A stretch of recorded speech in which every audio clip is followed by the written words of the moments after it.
How much does a buffalo horn weigh? This has been a common question we've been getting over a couple of the drives, and especially with the big herds moving through the area now that the water levels are down and it's dry in the winter. And it's been always an interesting question. We've done quite a bit of research to try and find it out, but nothing really accurate. It's not accurate as we would like it to be, at least. So Alex and I headed out the other day to go and solve this little riddle for all you viewers out there. Okay, it's Tuesday the 17th of June, and we've decided to come out here to answer a question that we've had on our minds for the last couple of days. We've been getting quite a few emails regarding what is the weight of a buffalo horn, a rack of buffalo horns, and we just haven't been able to answer that question and to be able to find that information. So we're down here now. You can see there's Gowrie Waterhole just there behind us where the cameras operate from, and Vuyatela Lodge just behind, and we've brought ourselves a little scale.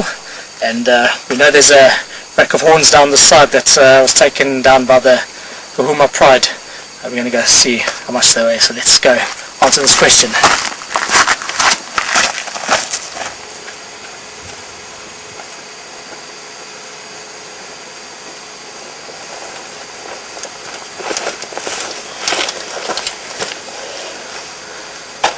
Okay, here we have a nice big rack of buffalo horns.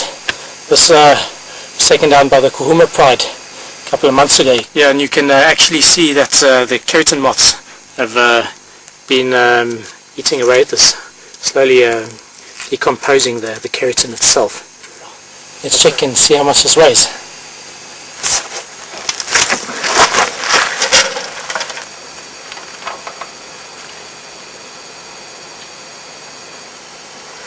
Ooh, 15 kilograms. It's quite a boss. It's quite a big rack of horns. Imagine carrying this around on your head every single day.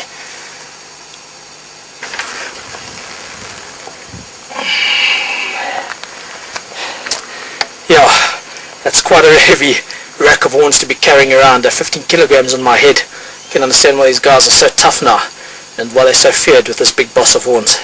But I'm sure it looks quite beautiful on me. Just excuse me, got some grass to go eat quickly.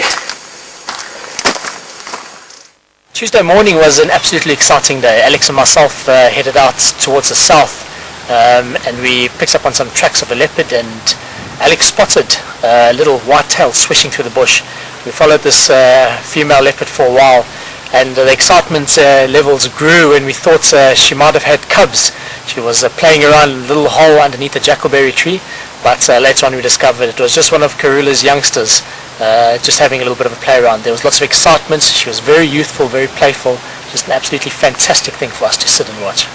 Later on that evening, the excitement continued with Rexon and Jan heading out, this time heading down to the drainage line and turning it into a night of owls. First Rexon spotted 2 giant eagle owls, and later on a pearl spotted owl that had actually caught a little rodent in its claws and was making a meal out of it. It didn't end there. Later on that evening, when the Wild Earth team were asleep, a leopard headed down to the waterhole and gave a beautiful sighting for all our viewers out on the other side of the world in our infrared cameras, making a fantastic sighting.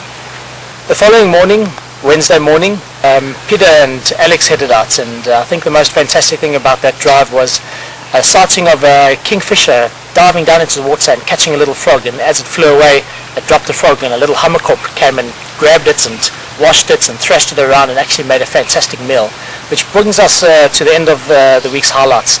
And it was just an absolutely spectacular week. Birds, animals, large animals, small animals, leopard, all over the place.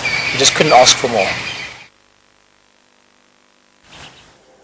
Well, everybody, that brings us to the end of our weekly highlights for this week here in Djuma Reserve with Wild Earth TV. It's been a pleasure organising everything and just keeping a log of what the team's getting up to behind the scenes.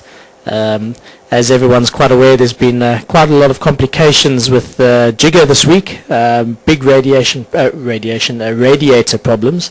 And to give you a bit of an update, Rexon is headed down into the city today to try and get some spares for us. Should be back on his way back to Djuma Reserve quite soon. And as soon as we can get the spares and get working, Jan's been stuck under the hood for the last few days trying to get things running smoothly.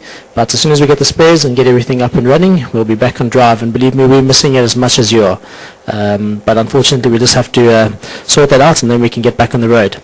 Hope you enjoyed the highlights, and looking forward to all the edited clips that you'll all be doing. Get creative and get some ideas going, and we always look forward to it here at Wild Earth to see what the viewers and what your viewers have been working at, and the creativity that you have. So enjoy. We'll be spending the rest of the night here at Gowrie Waterhole and keeping you updated on how things are going with the jigger. It's been a pleasure.